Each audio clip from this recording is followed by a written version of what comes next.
Bonjour à vous, je suis Gladys, bienvenue dans cette nouvelle vidéo. Aujourd'hui, je vais donc vous parler de mes thérapeutes du quotidien, les fictions. Alors en fait, j'entends par fiction les livres, les films, éventuellement. En fait, c'est pas que les fictions, ça peut être aussi tout ce qu'on voit à la télé ou sur Internet. Et je les ai intégrés là parce qu'en fait, j'ai vu une vidéo il n'y a pas très longtemps de Franck Lobvet, dont je vous ai déjà parlé dans une de mes capsules sur le plongeon. Et dans cette... alors je crois que c'était une interview, mais pas forcément, c'était peut-être une conférence. En tout cas, il expliquait que si une émotion venait pendant un film, par exemple, ou quelque chose qu'on regardait à la télé ou sur Internet, bien en fait, c'était de se laisser, de laisser cette émotion faire son chemin, et que en fait, ça pouvait avoir ça avait une valeur de catharsis, si on veut, ou de permettre de décristalliser des choses qui pouvaient être stockées chez nous, et que c'était par ce moyen-là une occasion en fait de le libérer sans qu'on soit confronté ensuite dans la vie matérielle, dans notre vie, ce que nous on appellerait notre vie réelle. Et j'avoue que depuis que je l'ai entendu dire ça, j'ai une autre approche de ces films ou de toutes ces choses qui pouvaient me toucher, où c'est vrai que jusqu'ici j'avais plutôt tendance à les fuir parce que voilà, j'ai des films qui me touchent vraiment, je suis pas bien pendant 3 jours.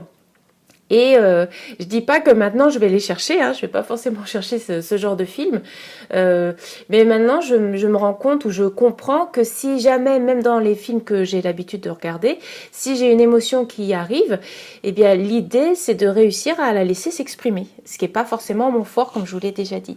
Et je trouve que c'est un bon exercice. Et aussi j'ai bien aimé donc ce qu'il a amené en disant que que ça avait autant de valeur que les émotions que l'on peut vivre dans son quotidien autrement. Que c'est pas parce que c'est du virtuel ou du fictionnel que c'est à ridiculiser ou à réprimer. Et c'est vrai que moi, j'avais plutôt tendance à avoir honte de cette émotivité devant les films, ou même les films, les dessins animés, ou même les livres que j'ai lus. Voilà, je prenais ça plutôt comme une tare d'être hyper réactive.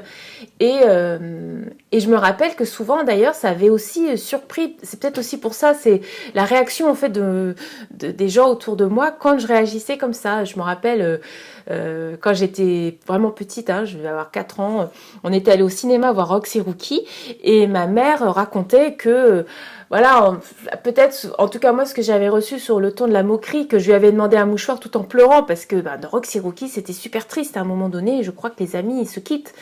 Et moi, ça m'avait rendue complètement malheureuse, j'étais en train de pleurer.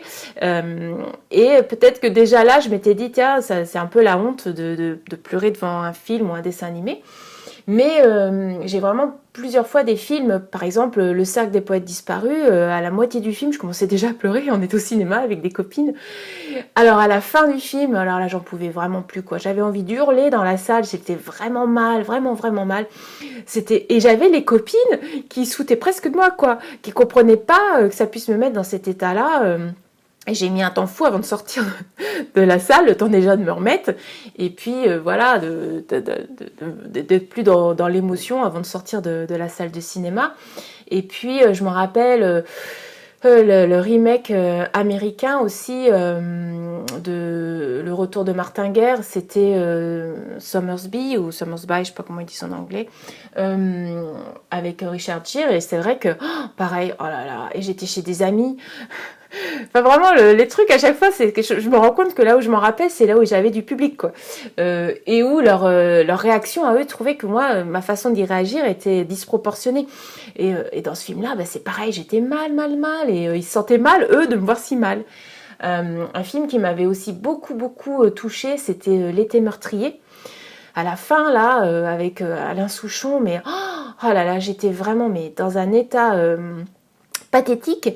Et ma cousine, elle se disait, ah non, mais elle me disait, mais c'est pas que à cause du film que tu es comme ça, c'est pas possible. Alors maintenant, avec ce que je comprends de ce qu'a expliqué Franck Lobvet, en effet, c'est pas que le film.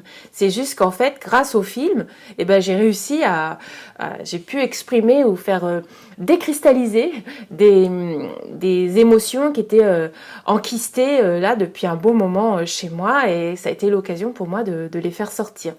Donc maintenant, j'ai une vue un peu différente sur ces épisodes-là que je viens de vous raconter, avec cet éclairage-là que j'ai trouvé vraiment libérateur. De même que avec le coaching que j'ai fait de reconversion aussi, eh ben, j'ai pu aussi me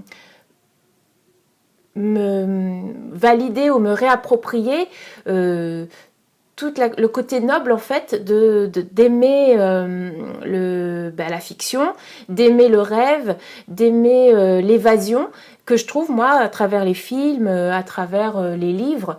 Et donc ces deux événements-là ont fait que j'ai eu envie d'en parler là dans une vidéo.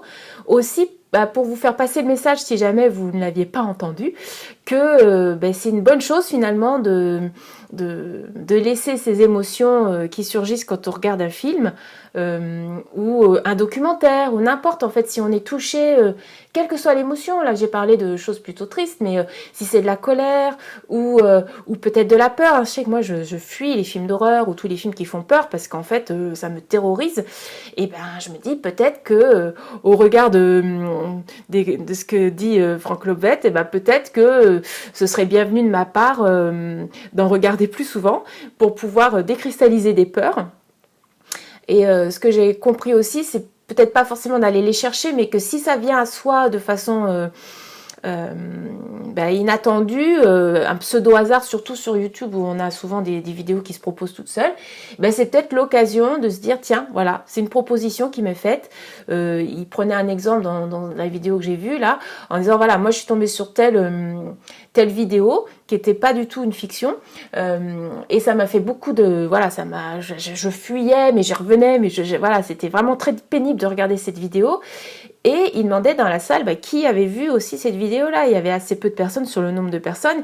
Et donc, il disait que quelque part, c'était un peu soit nous-mêmes qui attirions ces vidéos-là ou ces opportunités-là pour pouvoir évacuer, prendre conscience ou décristalliser des choses qui pouvaient être engrammées en soi.